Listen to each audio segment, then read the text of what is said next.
look at all these colors. You're like, this can be overwhelming, can't it? How do you decide what colors you need? How do you match all this stuff to this stuff? How do you know what any of this makes? Well, let's simplify it. Hey everybody, Jen from Jekyll Baits. And today we're going to do a simple lesson on the color wheel.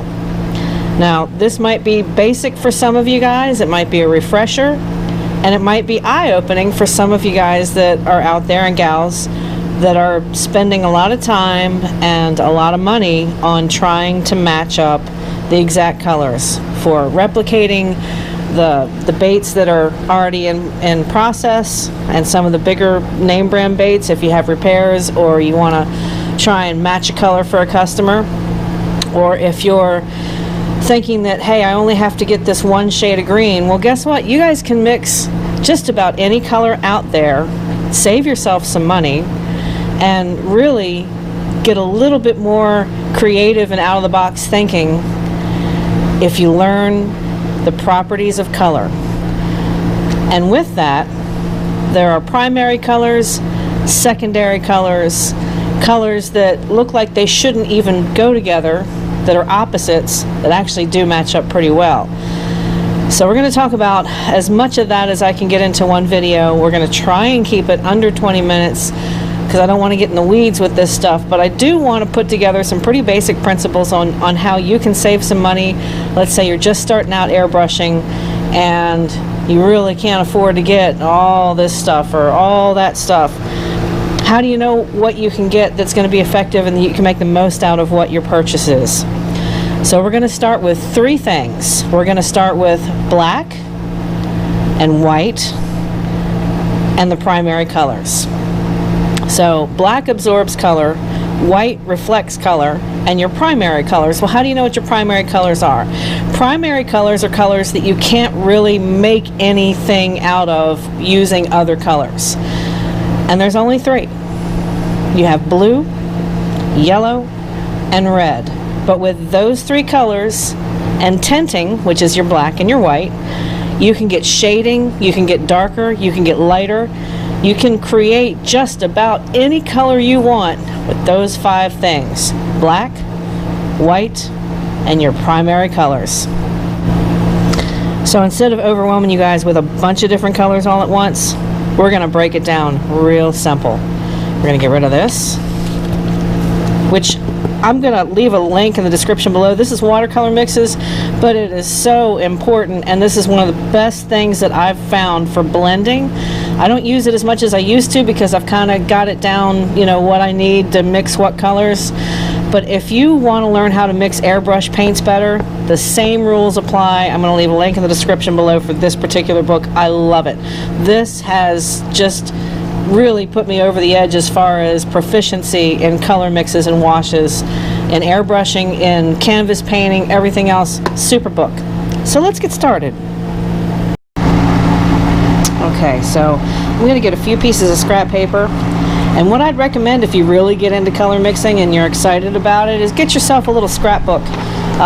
Go to Walmart, or I can leave you a link for a fairly inexpensive ring-bound multimedia art book that you can just play around and throw colors in. So we're going to use a few pieces of white paper. White is probably the truest color to show how to mix on, and it's why most people will start out baits with white as a primer, because it really brightens and shows a true color of what you make. So paper. Now we're going to need a basic brush, and any old brush can do. I'm going to use a little bit thicker one than I normally do for painting, just because I want you guys to see what happens. Then I've got some mixing cups. I've got 5 mixing cups, and in it I'm going to add some opaque white in one, ample amount.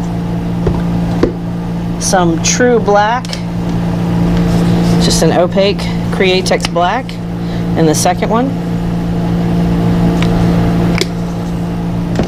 And I'm using airbrush colors because I don't want you to think that, hey, if I use other colors, will it mix a little bit differently? I'm using the paints that you guys would normally use in all of this. I'm going to use some transparent, just a plain old ordinary bright red. So red, yellow, and blue are your primary colors.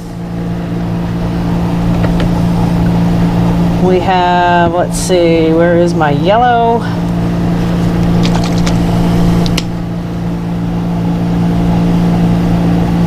And a regular blue. Not open. So we'll go ahead and open that up. And one of the things that I learned a long time ago, which hopefully this will be a good tip, start clean. Make sure that your surfaces are clean. You're not mixing anything that's going to have lumps in it. So I did spend a little bit of time shaking the paints before, except for this one right here, because this is brand new. Gotta shake it. And blue. Okay, so obviously we don't need to make red, yellow, or blue because we have those colors, but if you want to get a little bit of a different color of blue, let's do this. If I add a little blue, yeah, it's like watching paint dry. It's a slow process. I don't want to dump a ton out here. One drop of blue.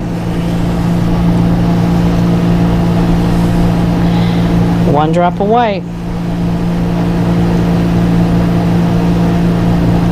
This is how we get different shades of the color that we want. You mix that and you're going to see the transformation. It almost goes pastel.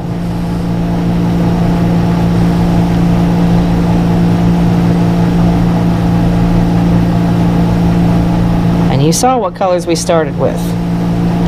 So that is a little bit lighter, obviously.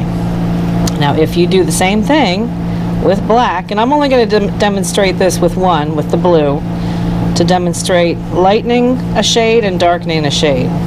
So we just lightened this ultramarine blue, one drop, and now we're going to add a drop of black. And this is a 50-50 mix here.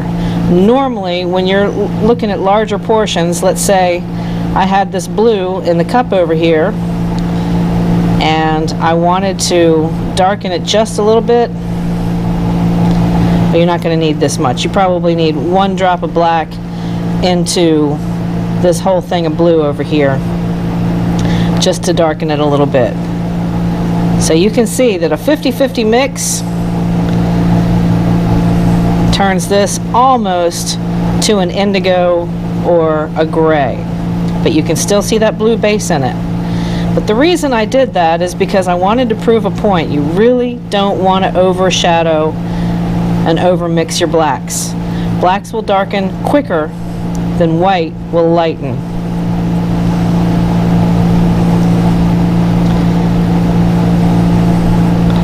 But that's the basic principles of shading. Black darkens, white lightens. We started with the same blue, and that's the discrepancy. That's the difference between those two shades. I'm going to rinse this brush off and probably bring a little water container over here so I don't have to turn the camera off every time. And we're going to follow the principles of the color wheel for mixing. Because airbrush paint that I use is water-based, you can just get a glass or a cup of cool water. And we want to start out with a clean brush every time. It's real important if you want to stay true to your color shades. So we've looked at how black and white affect shading and the principles of that. We demonstrated that with blue. Now if you want to mix colors together, let's start out with our blue. We're going to get one more drop of that, and we're going to make equal parts with yellow. Yep, you guessed it. We're going to make some green.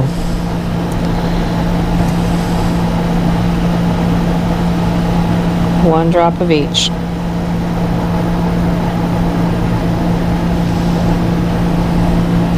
I've got an extra drop of yellow, and that's actually okay. But as you can see, 50-50, about the same size drop, and we get a green. And again, the reason that I'm showing you guys all this is because if you're just starting out and you only have enough to get started with some basic kits, that's why they make primary color kits. You can blend everything. It takes a little more time, a little more effort, but you can get some bulk buys, like 32 ounces of each color, instead of getting every specific color. Now, the process is a little bit slower, but the one thing that it is going to do is going to teach you about the properties of color.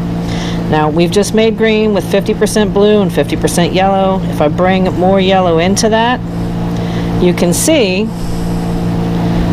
what's happened there. And the reason that I do that is to show you guys the difference on how to lighten up. Let's say you want more of a chartreuse color, well then you add more yellow to it. If you want like an ocean blue green, then you would add a little bit more blue. So play around with it, blend these colors until you get the properties that you're looking for in the bait that you want to spray, and you'll have just a whole new world of accent colors that you can make just from playing around with colors. Now obviously we've just made green there. Let's shake that out real good, get that clean. We want to get all the residual colors off of that. And I always keep a paper towel. If you guys notice in all the videos, a lot of times it's covered up with helping hands, and I've got a lot of baits down, blanks. But I always keep paper towels, and that absorbs. You'll see me wipe off blending brushes and stuff like that. Or if I'm mixing colors, let's see, where is that? If I'm mixing colors, I use an old tip in these little mixing cups, and I'll leave the link in the description below on where to get those too.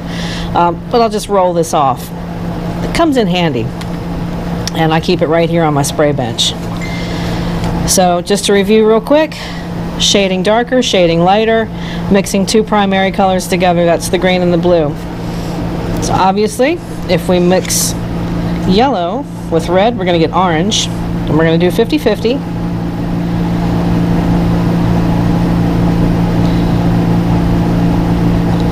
One drop, extra.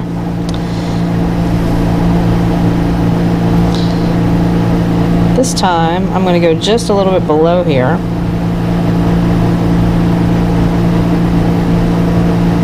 It is slow as molasses. So red and yellow make orange.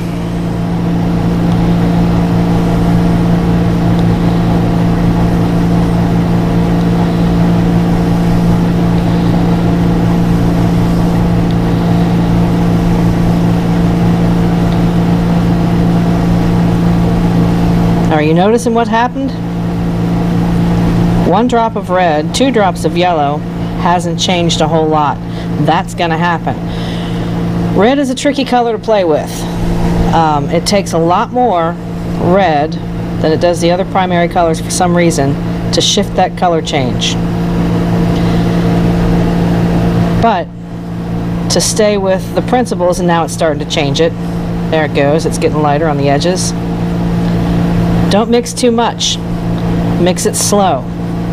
So if you have a color that's not setting up correctly and you want to change it, you want to get it lighter, don't add white if you're making orange. Continue to add yellow to mix it down, because the red is going to stay bright red for a lot longer than most colors.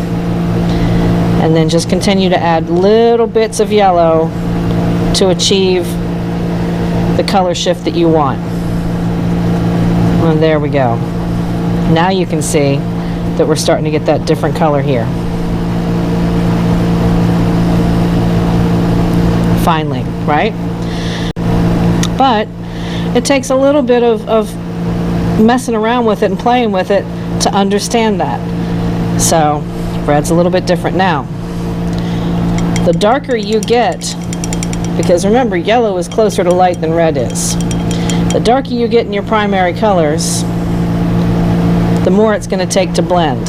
So now we're going to do the same thing with red and blue. It's going to make purple. That's what red and blue does. It makes purple. add 1 drop of red, 1 drop of blue, but because the blue is a darker property,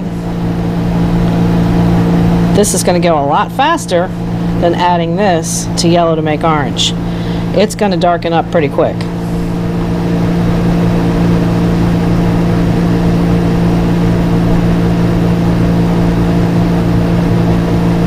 Okay, so I added a little bit less. Here's why.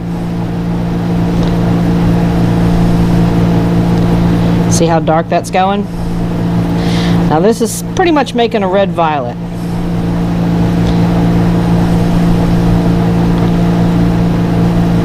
Mix your colors slowly. 1 more drop.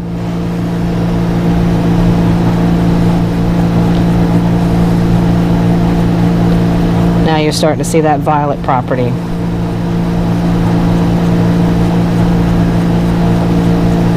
And go a little bit darker. And you notice that I'm adding the blue into the new mixed color, not to the original red, because that's what's going to help darken that into the color that you want.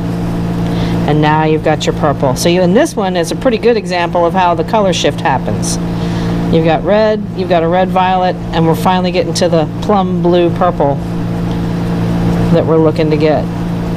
But I've had to add 3 drops of blue, even though I said it's going to shift the colors a little bit quicker, and it did, a lot quicker than this orange, because you're adding a darker color into it. But as you go back up, that's a real good indicator of how the color shift happens. It's real basic. All you have to do is play around with it. Now, if you want to do one further step, you can do this. Take some white,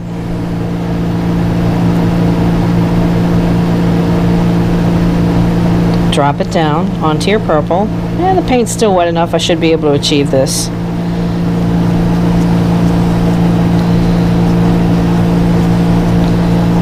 Now you're starting to see some pink. But that pink's not going to happen until you add white into it. Red and blue together can't do it. But if you add white into it, you're going to achieve that pink hue. This is like a salmon color.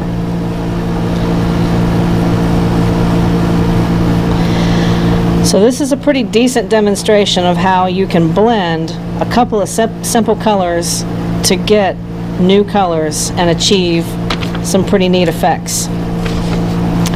Now, you want to make brown? We can do that too. You're going to have to add 2 colors together. You're going to have to, let me dip that in there.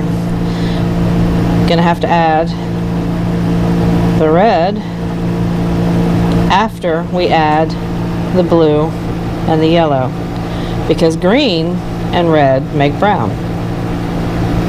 Green is considered a secondary color.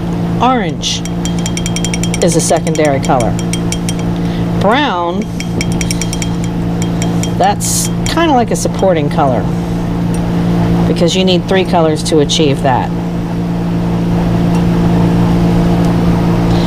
So we'll get our green going. And this is not going to look as good if you dump all 3 colors in together. So there's our green. And we're going to add just a little bit of red to get that brown. Always mix your green first when you're making brown. I promise it's going to look like a big old mess if you don't. And we're going to keep this 1 drop off to the side. I'm going to take this, mix it in. You see how crazy red is? It's getting a little bit darker, but it's still not the colors that we want. You can bring a little bit of black in. Pretty much all I'm doing is goofing around.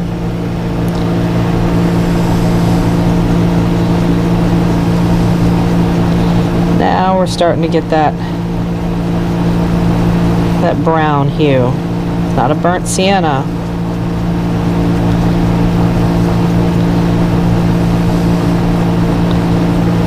But there's our brown.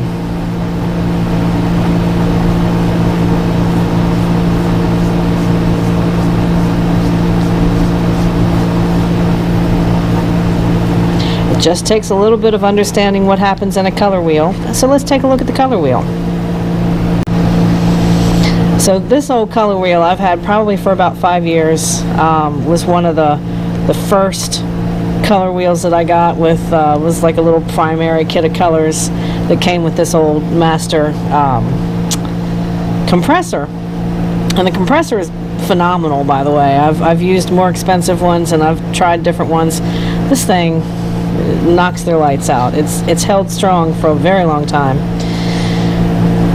But the art supply came with a very small 6-bottle set of colors, and I'm using these now for my reducers and my cleaners because the tip is a little squeeze, so when you pressurize that, really as far as the cleaners go, it goes into the chamber and pressurizes that, knocks any clumps out. I just keep it around for that pretty much. I don't use the U.S. Art Supply colors any longer. There's an outer edge to this, and then there's a little part that spins around. Pretty simple, these color wheels. So all you're doing is you're lining up your outer edge to your inner colors. And you notice these inner colors, there's your 3. Your black, your white, and your 3 primaries, just like what we've been talking about here. So you want to bring that back into perspective. You have black, white, and your 3 primaries. And that is what we've been demonstrating here. You can mix anything with anything. If you add white to the green, you're going to get this mint green. If you add yellow green to blue, you're going to get this seafoam green. Obviously, yellow and yellow is going to stay yellow. Yellow and red is going to be orange. If you do yellow and red, you're going to have that basic orange color. And that's the truth. There's your red violet. You saw the shading for this one. And if you want to take this and apply it to a bait, and let's say we want to do a green bass. We have white, but we don't have any green. So how are we going to achieve that? Well, we do have white, and we have blue and yellow. So we're going to mix these 2 colors together, shade it down with some white. We're going to throw it onto this 2.5 just to show you that you don't need the regular colors, all the different shades, to achieve the goal that you're looking for.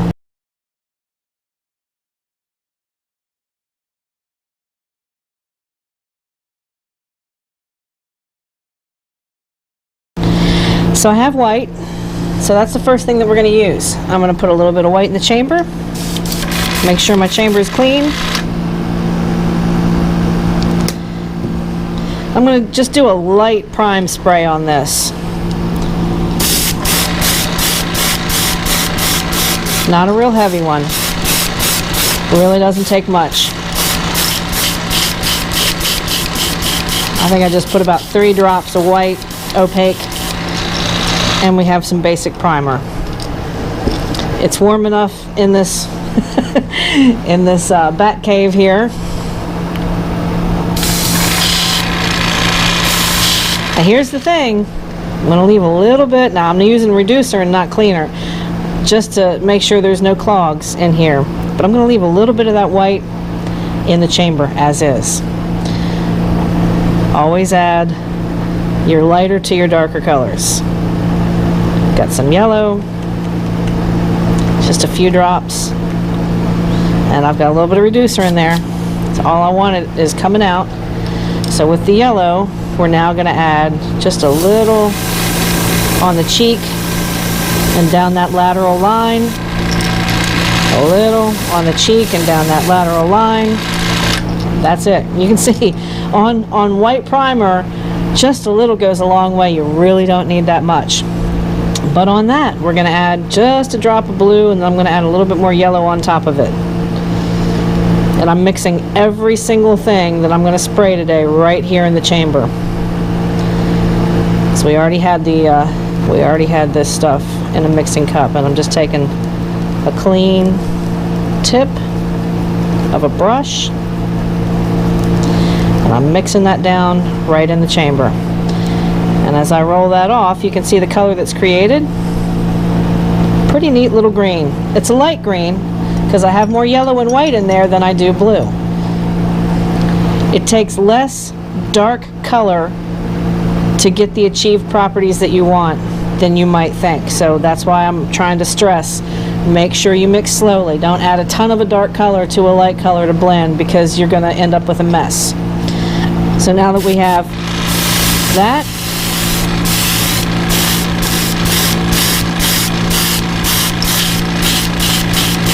just enough to coat the top. But the next step, I've still got my green. I would normally be freaking out, but because we want to demonstrate how to properly mix, I'm going to add some more yellow into this. About 5 drops. There we go. Add 1 more drop of blue, just to give it that green property. And then I'm going to add a very small drop of black, and that's going to give us a dark top, that back of this bait. 1 drop of blue, and a very tiny drop of black. And you got to be super careful when you're blending this down. Don't add too much black. That's it, 1 drop. Mix it right there in the chamber.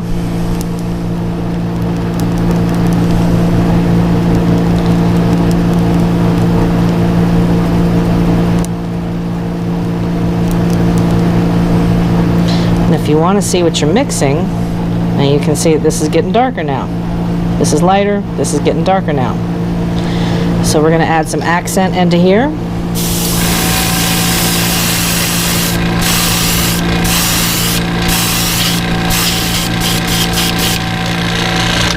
And then just 1 drop, because we still have all this left in the chamber. It's kind of clinging to the edges, but that's okay. It will absorb into this black as we move that down. I just added straight black into what little bit of residual is left in this chamber. Again, we don't want to go too dark all at once. And I don't want to add just a straight black to the top of this. I want to gradually show you how to get this darker, almost a moss green. Now you can see that we've gotten just a little bit darker.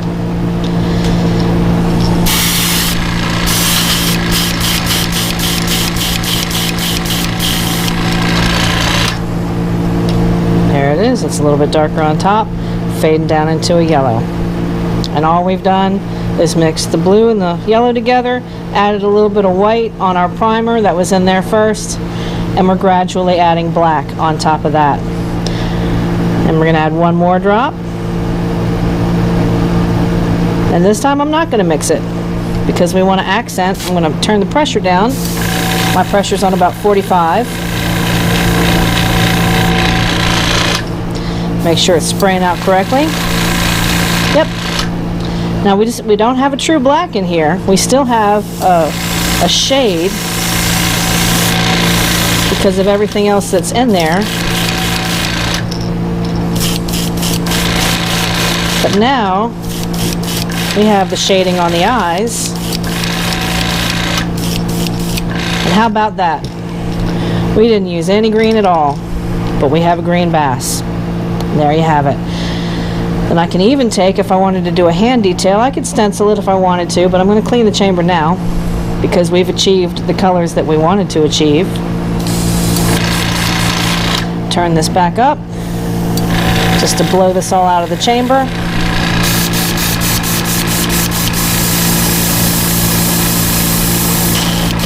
There we go. Swipe this real quick. Get this junk out.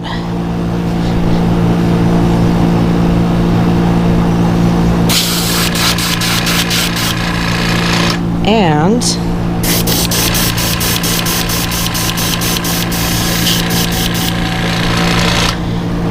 let's add a little bit of true black.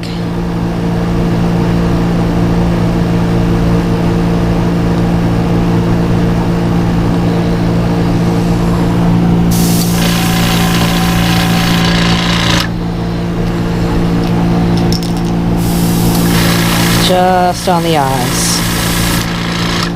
Just on the eyes.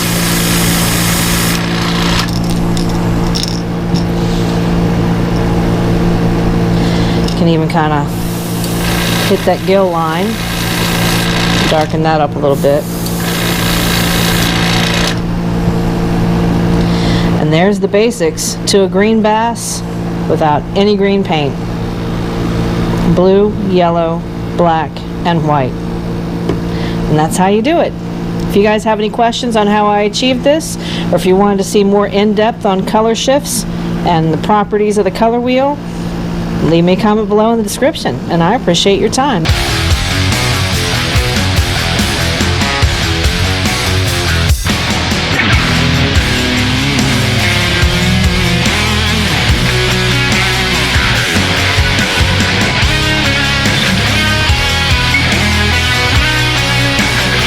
We'll see you at the show.